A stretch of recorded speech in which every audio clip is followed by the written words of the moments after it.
Hello friends, लाभानी में देखिए कुछ ऐसे क्वेश्चंस हैं जिनको हम बेसिक तरीके से करते हैं, समय ज्यादा लगता है।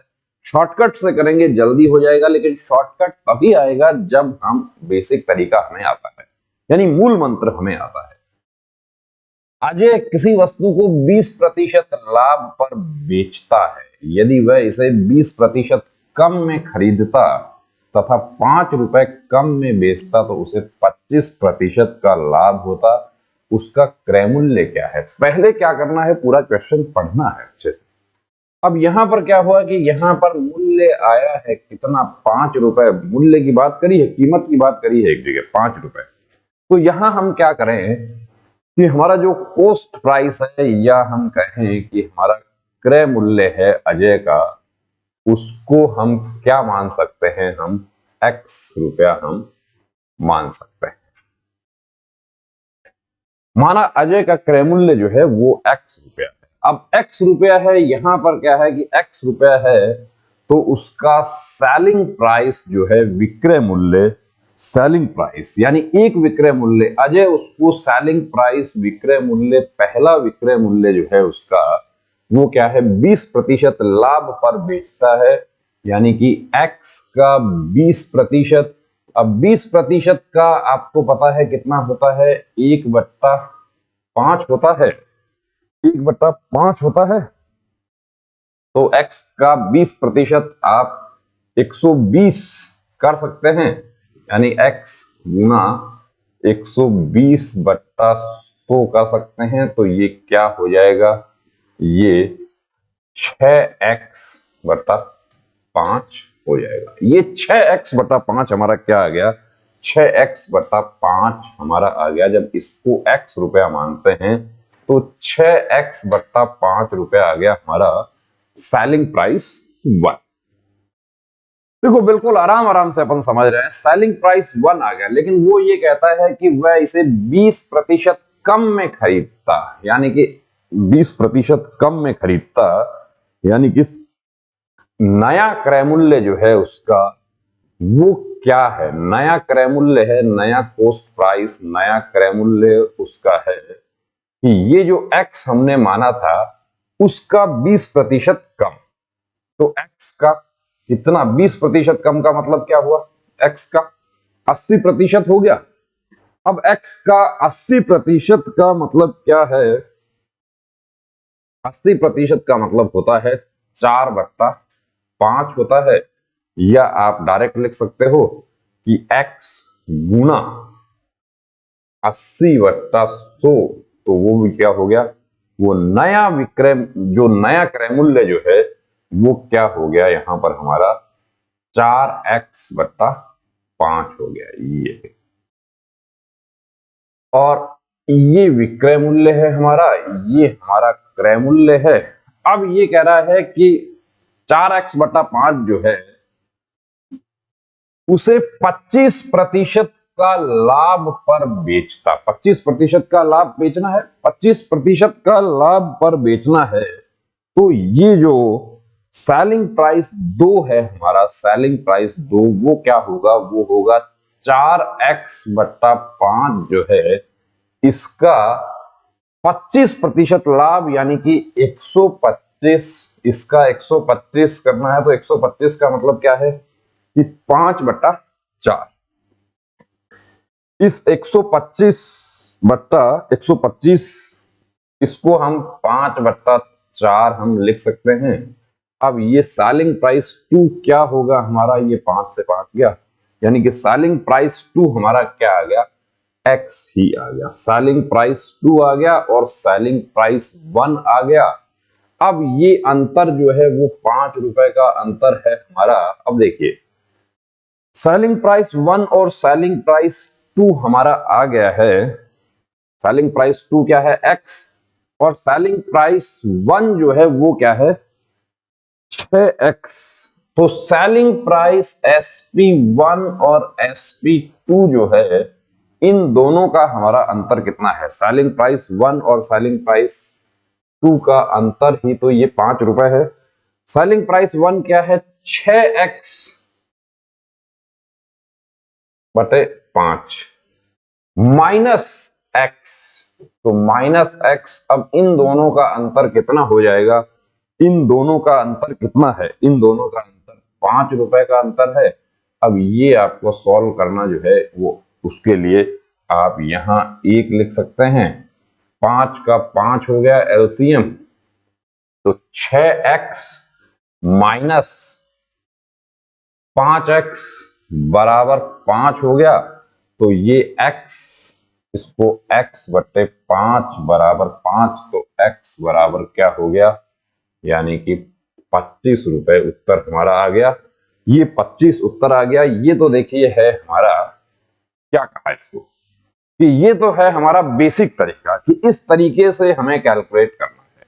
तो सेलिंग प्राइस 1, सेलिंग प्राइस 2 और ये सब करके, अब इसको शॉर्टकट तरीके पर हम कैसे कर सकते हैं? शॉर्टकट तरीके पर कैसे कर सकते हैं, इसको मैं क्लीन कर दूं।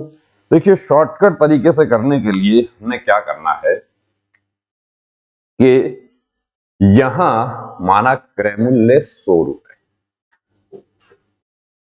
मानक क्रय मूल्य है 100 रुपए। अब यदि ये 100 रुपए है तो 100 वाली वस्तु को वो कितना 120 लाभ पर बेचता है, 20% लाभ पर बेचता है। इसका मतलब वो क्या हो गया, 120 में बेच रहा है, 120 में बेच रहा है।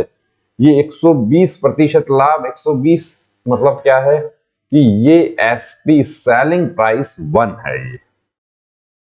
अब उसने कहा कि यदि वह इसे 20% कम में खरीदता, 20% कम में खरीदता, तो 100 का 20% कम ये 80 में खरीदता, 80 में खरीदता और उसे 25% लाभ के लिए बेचे, तो 80 का 25% लाभ का मतलब क्या है, 80 का गुना 125 बट्टा 100, तो 125% को आप क्या लिख सकते हो, 5/4 लिख सकते हो कि नहीं लिख सकते हो, यानी कि 80 गुना 5/4 लिख सकते हो। और 80% को आप क्या लिख सकते हो, इसको भी आप लिख सकते हो 4/5 लिख सकते हो। ये 4 से 4 गया, 5 से 5 गया, यानी कितना बच गया, 1 बच गया। अब ये जो सेलिंग प्राइस 2 है वो और सेलिंग प्राइस 1, इन दोनों का हमें अंतर करना है। सेलिंग प्राइस 2 क्या है, 120%। 120% का मतलब क्या है, 120% का मतलब है कि 6/5। अब 6/5 माइनस क्या करना है आपको, 1 करना है, -1 करना है। और इन दोनों का अंतर कितना है, 5 का है। इन दोनों का अंतर कितना है, 5 का है। तो ये क्या हो जाएगा, ये हो जाएगा 1/5 बराबर 5। तो ये जो एक हमारा सेलिंग प्राइस जो आया था हमारा क्रय मूल्य, वो क्या हो गया, 5/5, ये 25 हो गया। ये है हमारा शॉर्टकट मेथड। अब ये देखिए, थोड़ा सा जब प्रैक्टिस आपका होगा तब ये समझ आएंगे, बिना प्रैक्टिस के यहां पर थोड़ी मुश्किल होगी। अब ये देखिए, ये भी वैसा ही है, यहां पर सिर्फ संख्याएं चेंज करी गई हैं, संख्याएं चेंज की हैं। इसमें क्या करना है आपको कि इसमें भी वही 20% लाभ पर बेचा, 20% लाभ पर बेचा जाता है, वही यहां पर 100 रुपया उसको मान लो, 20% लाभ पर बेचा जाता है, 120% क्या हो गया, SP1 हो गया कि नहीं हो गया उसका। SP1 को हम क्या लिख सकते हैं, 120% को आप क्या लिख सकते हो, 6/5 लिख सकते हो। अरे 6/5 कैसे लिखा, 20 से दोनों कट हो गए, 6/5 लिख लिया।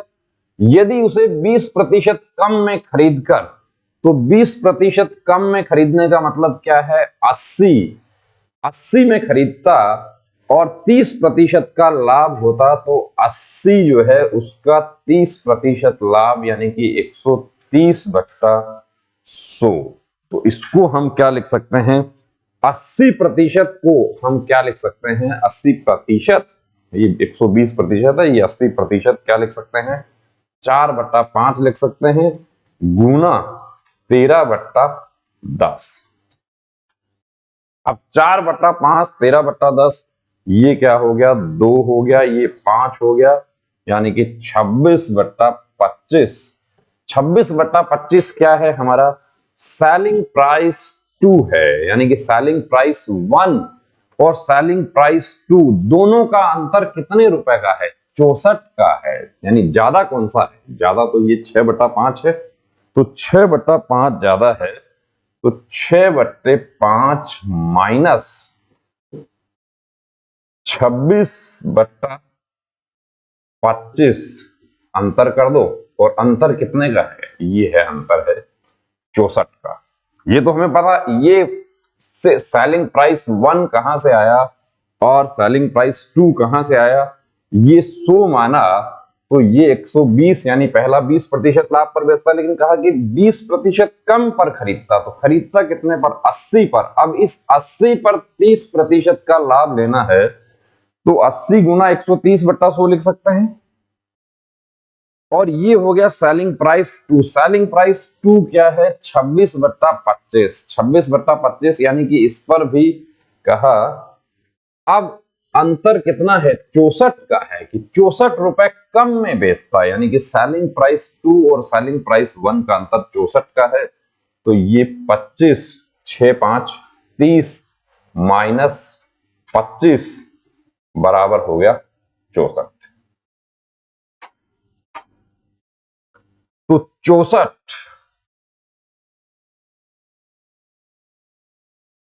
सॉरी 26, ये हो गया 26 हो गया।